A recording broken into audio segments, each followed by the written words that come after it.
جب کسی محفل میں اکابر علماء کی حاضری ہوتی تھی پہلے، آپ نے بھی دیکھا ہوگا، جی تو ان کے آتے ہی پورا ماحول روحانیت کے رنگ میں رنگ جاتا تھا. بالکل صحیح. ایک خاموشی سی طاری ہو جاتی تھی، آداب گفتگو بدل جاتے تھے، اچھلنے کودنے والے لوگ بھی سنجیدگی اختیار کرتے تھے. بالکل. یہی وجہ ہے کہ روحانیت کی کمی محسوس ہوتی ہے. ہمارے سر سے اکابر علماء کا سایہ دھیرے دھیرے اٹھتا جا رہا ہے. اچھا، آپ یہ بتائیں کہ ویسے تو ہر ایک نعت خواں کے یا اور بھی لوگوں کی جو نعت خوانی کی دنیا سے تعلق نہیں رکھتے ہیں، ان کے بھی کوئی نہ کوئی پسندیدہ شاعر، پسندیدہ ثناخواں، پسندیدہ نعت خواں ہوتا ہے. تو بالکل آپ کے پسندیدہ ثناخواں کون ہے ماشاء اور ان اللہ. کو پسند کرنے کی وجہ کیا ہے؟ یہ تو صحیح بات ہے، چونکہ ہر آدمی کا اپنا کوئی نہ کوئی پسندیدہ ہوتا ہے. جی. پسندیدہ شعراء کرام کی فہرست میں دو نام ہیں، ایک ہے الحاظ حبیب اللہ فیضی صاحب ہے، جی. اور دوسرا الحاظ مبارک حسین مبارک صاحب ہے. اچھا. الحاظ حبیب اللہ فیضی صاحب کو میں اس لیے پسند کرتا ہوں کہ وہ ہمیشہ نئی چیز لانے کی کوشش کرتے ہیں، اور خاص کر کے منفرد لہجے کا خاص خیال رکھتے ہیں. دوسرا الحاج مبارک حسین مبارک صاحب، جن کو میں شروع سے پسند کرتا ہوں. اچھا. اس کی خاص وجہ یہ ہے کہ وہ نعت گو شاعر ہیں، پڑھنے کے ساتھ ساتھ لکھتے بھی ہیں، اور عمدہ لکھتے ہیں. ہاں ماشاءاللہ بہت اچھا لکھتے ہیں. اور ابتدا میں ان کا کلام میں بہت پڑھا ہوں. جیسے ہو گیا دہر میں شور صلی علی گنج اٹھا مرحبا دیکھتے دیکھتے، جی. اعلیٰ حضرت کا جو ہے دلارا، روزہ مصطفیٰ پر جھکاؤں گا میں یہ جبین عقیدت کبھی نہ کبھی. یہ سب میں ان کی اجازت سے پڑھتا تھا اور آج بھی پڑھتا ہوں. تو یہی وجہ ہے کہ یہ شعراء کرام مجھے بہت زیادہ پسندیدہ ہے. ماشاء اللہ. آپ نے محسوس کیا ہوگا ان دنوں جلسے میں ہوتا یہ ہے کہ سامعین نعت سننے کے بعد تقریر سنے بغیر ہی چلے جاتے ہیں، جبکہ ان دنوں نعت سے زیادہ تقریر اور خطابت کی ضرورت ہے تاکہ قوم کی اصلاح ہو سکے. تو وہ کیا طریقہ اپنا جائے، کیا کیا جائے کہ سامعین خطابت سننے کے بعد ہی جائیں جلسے سے؟ یہ تو بہت بڑا مسئلہ آج کل کھڑا ہو گیا ہے.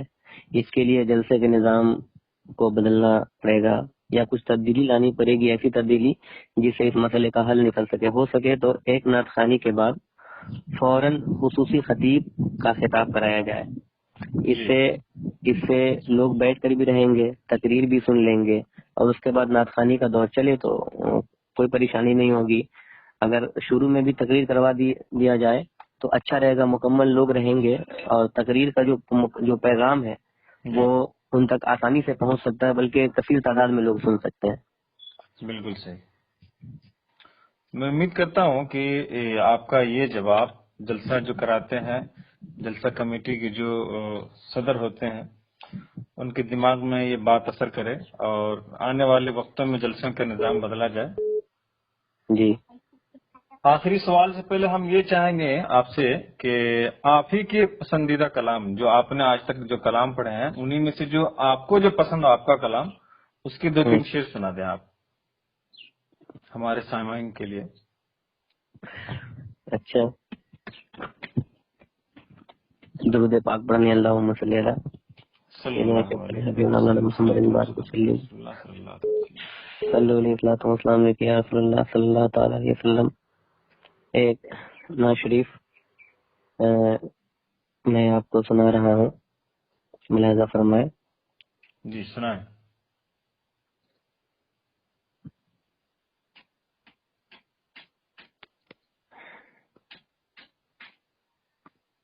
کہ میرے تصور کے آئینے میں، میرے تصور کے آئینے میں جھلک رہا ہے جمال ان کا، میرے تصور کے آئینے میں میرے تصور کے آئینے میں جھلک رہا ہے جمال ان کا، میرے تصور کے آئینے میں جھلک رہا ہے جمال ان کا، میرے گناہوں کو دھو رہا ہے، میرے گناہوں کو دھو رہا ہے، قدم قدم پر خیال ان کا، میرے گناہوں۔ اور اسی شعر کے لیے میں اس کلام کا انتخاب کیا ہوں، ملاحظہ فرمائے جی ارشاد سنائیں۔ کہ مہکنے لگتے ہیں باغ میں گل، تڑپنے لگتی ہے سن کے بلبل، مہکنے لگتے ہیں باغ میں گل، تڑپنے لگتی ہے سن کے بلبل، اذان دیتا ہے اس ادا سے، اذان دیتا ہے اس ادا سے، قسم خدا کی بلال تیرا اذان دیتا ہے اس ادا سے، قسم خدا کی بلال تیرا، میرے گناہوں۔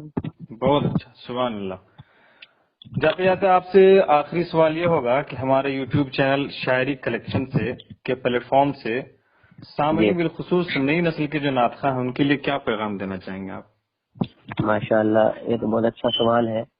سب سے پہلے تو میں یہ کہوں گا کہ شاعری کلیکشن کو بھی جتنے لوگ سن رہے ہیں وہ لوگ سبسکرائب کر دیں تاکہ آپ کی بھی حوصلہ افزائی ہو جائے اور ایک نئے کام کا آغاز ہو۔ جی۔ اور نئی نسل کے تعلق سے یہ بہت اچھا سوال آپ نے کیا ہے۔ شروعاتی دور میں اکثر لوگ اپنے بڑوں کا کلام ہی پڑھتے ہیں، میں نے بھی پڑھا ہے، بالکل بالکل، مگر اسی دوران اللہ نے جنہیں بلند فکر عطا کی ہے اور سوچ و فکر سے نوازا ہے، غور و فکر سے نوازا ہے، وہ لوگ اپنے بڑوں کا کلام پڑھتے پڑھتے اپنا کلام لانے کی تیاری کرتے ہیں، کیونکہ شاعر کی جو پہچان ہوتی ہے وہ اس کے کلام سے ہی ہوتی ہے۔ بالکل صحیح۔ اس لیے میں نئی نسل کے تمام معزز شعراء کرام سے یہی کہوں گا کہ آپ جو پڑھتے ہیں اس کے پڑھتے پڑھتے آپ اپنا بھی کلام تیار کریں اور تاکہ آپ کو بھی پہچانا جا سکے۔ بالکل صحیح۔ شہباز بھائی، آپ نے ہمارے لیے، ہمارے چینل کے لیے اتنا قیمتی وقت نکالا، اس کے لیے ہم شکر گزار ہیں۔